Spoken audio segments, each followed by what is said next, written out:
Hey guys, have you ever wanted your Nest products to work with HomeKit? Well, today I'm going to show you how you can easily do it. Plus, if you have a Nest IQ or Nest Hello, I'm going to show you how you can take facial recognition and turn it into a trigger automation for your HomeKit home. Plus a audible announcement right there on your HomePod, just like this.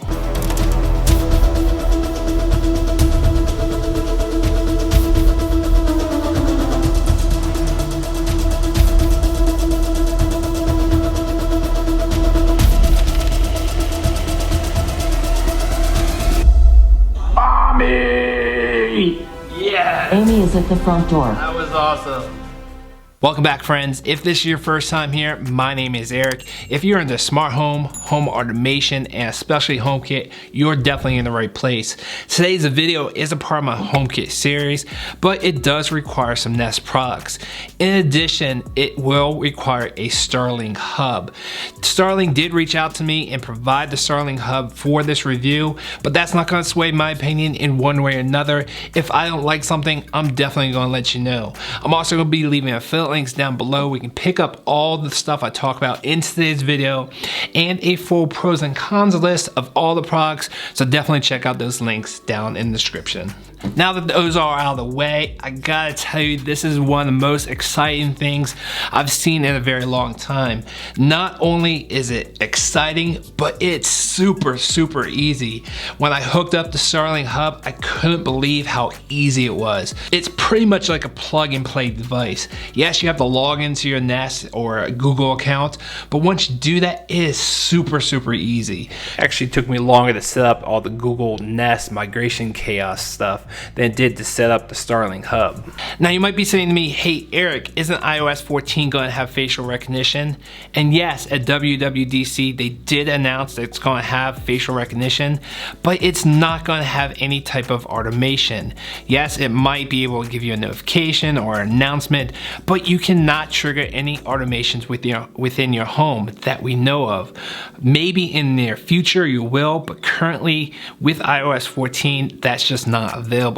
Where with the Starling Hub and with the Nest Hello or a Nest IQ product, you can trigger some automations like turning on a light, or if you're not too scared to even try this, you can actually unlock your front door based off of your face. Now, how cool is that? Now, of course, I don't recommend that. I think there's a lot of bugs to work out with facial recognition and you don't want to jeopardize your security.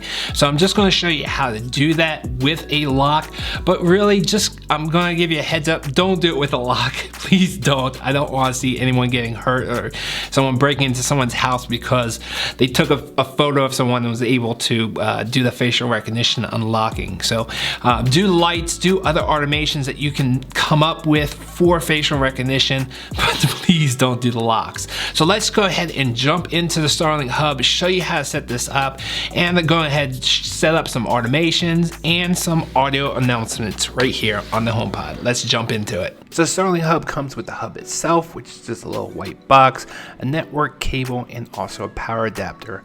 You will have to hook this up to your network, so if you have a network switch, plug it in there. If you just have a router, plug it right into your router, and then you should be good to go. Now go ahead, go to the URL that they tell you to. I think it's like setup.starling.com, something like that. Make sure your computer is on the same network as your Starling Hub. It'll find it, it'll then ask you to log into your Nest account or your Google account. If you didn't already migrate over, you don't have to. You can use your Nest account. It actually took me longer to migrate it over because I decided to migrate over than it did to work, get Starling up and running. You'll then have to update the firmware, which does take a couple minutes, and then I ask you to open the camera app and scan the QR code on the back device. Before you do that though, you can click on advanced options and select which devices you want to bring over. You don't have to bring over all your Nest accessories. You can pick one or all of them. It's totally up to you. Once you scan that QR code with your camera app, it'll actually load up in HomeKit. It will let you know that it's an uncertified HomeKit device. It's up to you if you're okay with this. Personally, I am. I'm okay with Nest, I'm okay with Starling, and I'm definitely okay with Apple. So with those three companies working together, I'm okay with that, but it's a personal preference.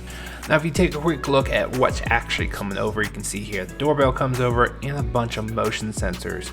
Now, these motion sensors are going to be your facial recognition for each person that you identify in the Nest app. In addition, you can also have package delivery because that's a Nest service, and package retrieval. All these things from Nest come over to HomeKit as a motion sensor, which is exactly what we need to trigger automation within HomeKit. If you have multiple Nest accessories, you can see what is coming over and how it's coming over. You want to make sure you assign each one to its proper room. Once you've done that, go ahead and go into that room, and if it's a camera, you can actually see the camera feed. You want to click on it to see the live feed. One thing I did notice with the cameras is, unfortunately, there is a slight delay. I would say about 1 to 2 seconds compared to the Nest app, which is more real time. So if you have a doorbell and you have a two-way conversation, unfortunately there is that delay. It's not a huge issue, but it's definitely something they can work on. Also, there is some voice feedback, so when I'm talking to someone at the door, unfortunately I can hear myself. Try cleaning it off. What? Try cleaning it off. It might be dirty.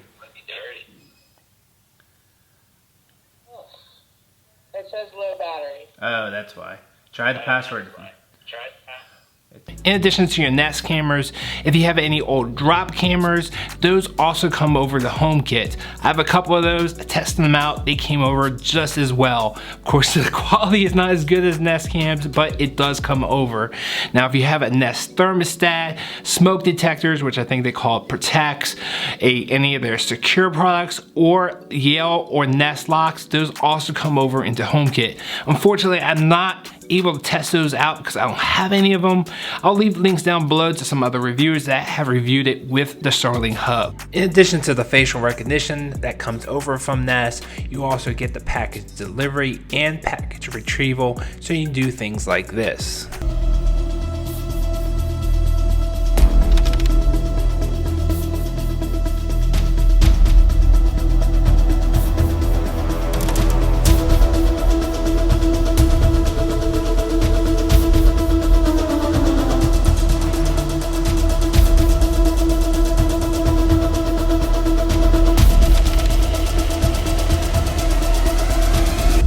Care package on the way.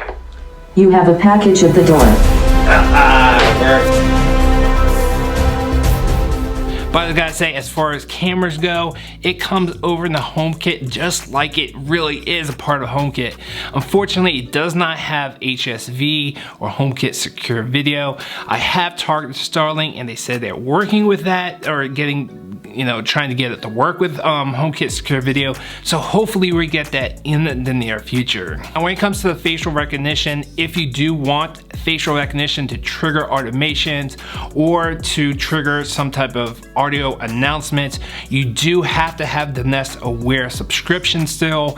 This will only work with the Nest Low or the Nest IQ cameras. It doesn't work with any old drop cams or the normal Nest cams, so you gotta have those newer cameras to have this working. Once you have the Nest Aware subscription, anyone that you identify in the Nest app will automatically have its own tile within HomeKit.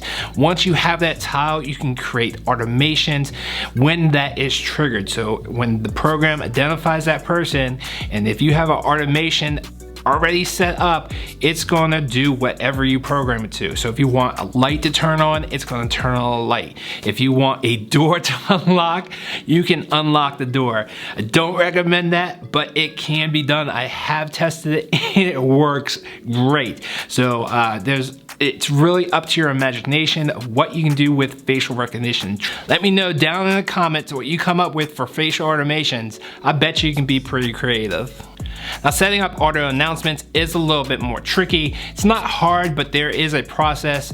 You will have to download a shortcut for your phone, and if you want any sounds, like I had 2 sounds plus the Siri announcement, you have to get the URL of that sound, which I'll leave a link down below. We can find all these sounds if you want to have one. You don't have to. You can have Siri just say, hey, Eric's at the front door, or whatever you come up with if you don't want a pre-sound. So check out that link down below.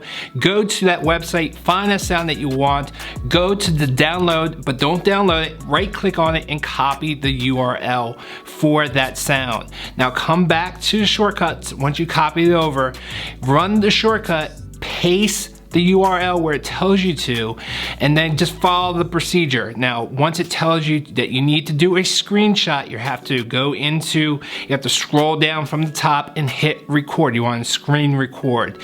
Now, you want to do this pretty fast because you want that recording to be pretty short. Care package on the way. You have a package at the So door. as soon as you hit record, go back to that shortcut, hit play and let it record, and then quickly go back and turn it off. That way you only have like a 3 to 6 second clip. It'll automatically take that screen recording and put it into your photos. Go back to the shortcut and it's going to have you select which photo it was. It's actually a recording, and it's going to turn it into an MP3. Now once you do that, you want to save it to your iCloud. Go back to your computer and save it to your iTunes, because you want to get it into iTunes. Once you have it in iTunes, it might take 2 or 3 minutes to sync.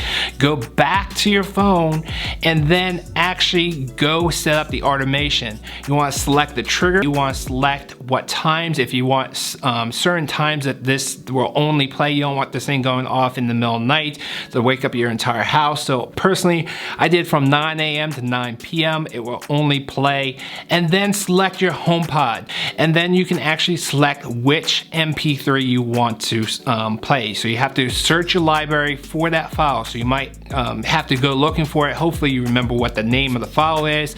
You select that, and that's it, you're done. Now when you go out, you can go test this, walk in front of it.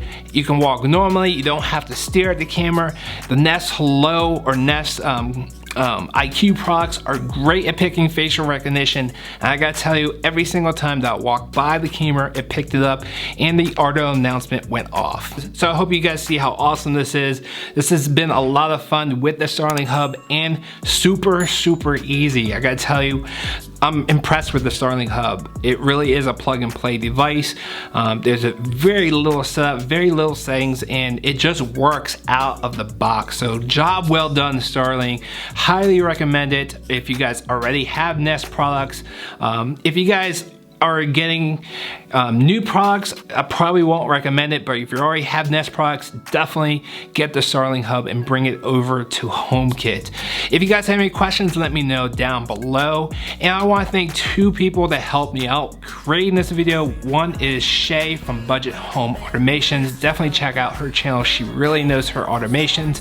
And then also Chris from HomeKitGeek. I truly appreciate these guys, so definitely check them out. If you guys have any questions, let me know down in the comments below. If you want to see the next video in my HomeKit series, check that out right there. See you next time. I'm out. Whee! No, nothing can break me.